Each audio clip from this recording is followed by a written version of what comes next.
La Dordogne a été le théâtre de la finale du championnat de France cross-country moto ce week-end sous une chaleur écrasante comme partout en France. Le motoclub du pays Arédienne a fait un travail monstrueux pour proposer sans doute l'épreuve la plus complète du calendrier 2022, s'inspirant de ce qu'il se fait de mieux chez l'oncle Sam sur le GNCC. Les bénévoles ont pensé à tout, que ce soit en termes de tracé, mais également pour le public, en lui facilitant les déplacements pour profiter au maximum du spectacle. On a voulu revenir à l'essentiel du cross-country, parce que moi j'ai eu l'occasion de participer aux épreuves du temps de David Castera, et j'avais trouvé ces organisations qui étaient magnifiques.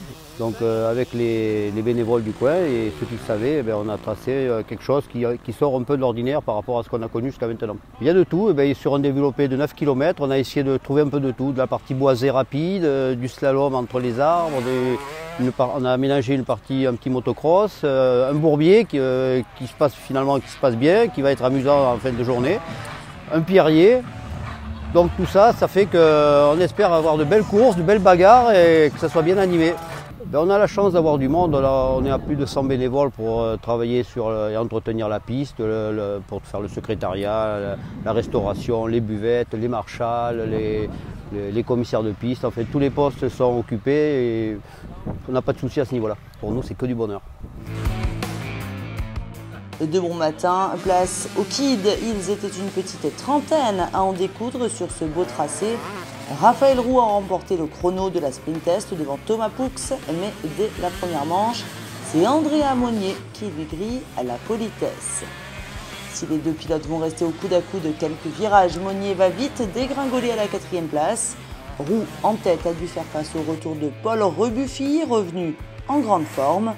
Et c'est le pilote outsider qui va finalement passer en tête en fin de manche et s'imposer avec près de 15 secondes d'avance sur Raphaël Roux et près d'1 minute sur Thomas Poux.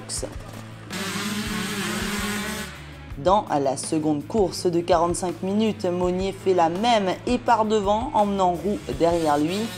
Cette fois, il parvient même à se donner de l'air, laissant ses adversaires dans la poussière. Aux 2 et 3e positions, le duo Roux-Rebuffy reprend du service et Thomas Poux évolue seul en 4e position.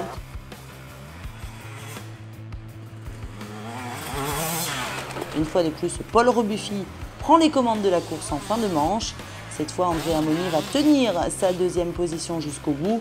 De son côté, Raphaël Roux termine 3e de la manche, assurant surtout un titre de champion de France, plus de 13 ans 125, qui lui tendait les bras.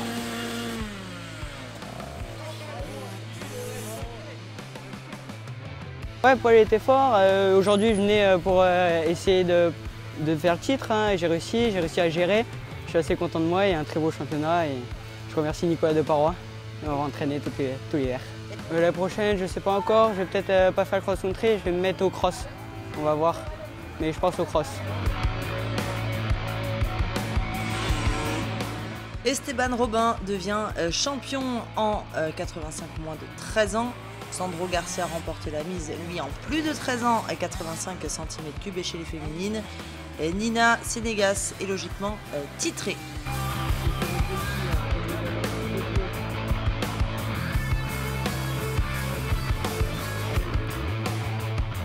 Place aux gros bras qui se sont affrontés dans un premier temps sur la sprint test. Et c'est Hugo Blanjou, solide leader du championnat, fort de ses 4 victoires sur les 4 premières manches, qui s'est montré le plus rapide. 3 secondes 6 sur Thiel de Clerc, qui monte une belle pointe de vitesse ces dernières semaines. 3e temps pour Anthony Gesselin, le pilote atomique moto. À noter la présence du crossman Nicolas Aubin, venu pour une pige. Il termine d'ailleurs 7e du chrono. Et le retour de Nicolas Deparoy, triple champion de France de la discipline entre 2018 et 2020. Sous les yeux du public venu en masse, les pilotes sont en place sur la grille, prêts à en découdre pour 3 heures sous une chaleur accablante. Il est tout juste 14 heures quand le drapeau bleu-blanc-rouge est agité dans le calme de l'attente, moteur éteint. La poussière se lève, mais le vent la balaie aussitôt, ce qui facilite un petit peu les choses. Néanmoins, il fait bon être devant. Et c'est la surprise, Thomas Holdoch, champion de France junior en titre, réalise le all shot, il part devant et ne lâche pas facilement la tête. bénéficiant d'une piste claire quand ses adversaires sont dans la poussière. On a Anthony Gesselin en 2e position, Till Declercq 3e, Hugo Blanjou est 4e. Thomas Zolders va boucler 2 tours en tête avant d'avoir un souci d'échappement, problème qu'il réglera lors de son passage au stand à mi-course. C'est au cours du 3e tour seulement qu'Hugo Blanjou vire en tête de course bien plus tôt qu'à son habitude après avoir bataillé un instant avec Gesselin qui a mené durant quelques minutes. Pour vous situer, à 53 minutes de course, Blanjou a tué le suspense, affichant déjà une avance de 35 secondes sur ses poursuivants. Derrière, il y a eu un peu d'animation. Tout d'abord, Max Vial, parti 7e. Il va faire une belle remontée jusqu'à reprendre Till Declercq pour le gain de la 3e position à 1 heure de course. Malheureusement, la batterie de la Beta Trienduro décide de casser et c'est l'abandon pour Max Vial. Ainsi, Declercq repasse 3e, mais il n'est déjà plus vraiment en mesure de se battre pour la victoire, tant Blanjou a fait le trou. D'ailleurs, au moment des arrêts au stand, le pilote Elite Moto compte déjà plus de 2 minutes d'avance sur Anthony Gesselin, qui réalise sa meilleure prestation depuis le début de la saison.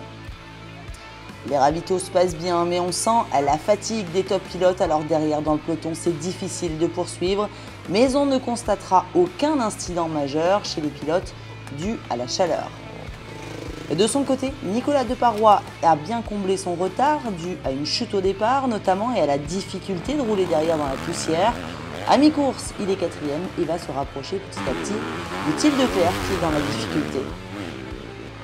Le classement semble figé à l'avant de la course. Blanjou déroule devant Gesselin, puis Deparoy qui a fini par se frayer une place et a doublé le pilote Daffy au 8e tour. Mais c'est un coup de théâtre qui va survenir dans l'ultime boucle qui va changer la donne. Anthony Gesselin casse sa roue dans le bourbier. Deparoy passe alors 2e et Till Declercq monte finalement sur un podium inespéré. Devant, Hugo Blanjou s'impose avec la manière comme il l'a fait toute la saison.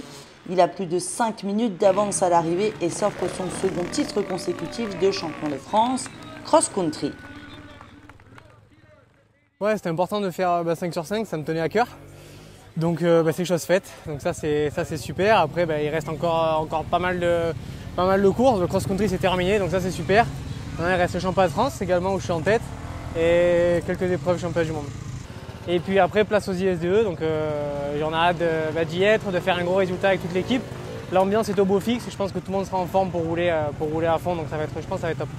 Dans les autres catégories, ça a pas mal bougé en junior tout d'abord, mené par Thomas Zolders, puis Florian Baratange. Et bien c'est finalement Arnaud Zolders qui va remporter cette finale. Le pilote Roexcentric prend par ailleurs la 4e place du scratch, juste devant Nicolas Aubin, l'invité surprise.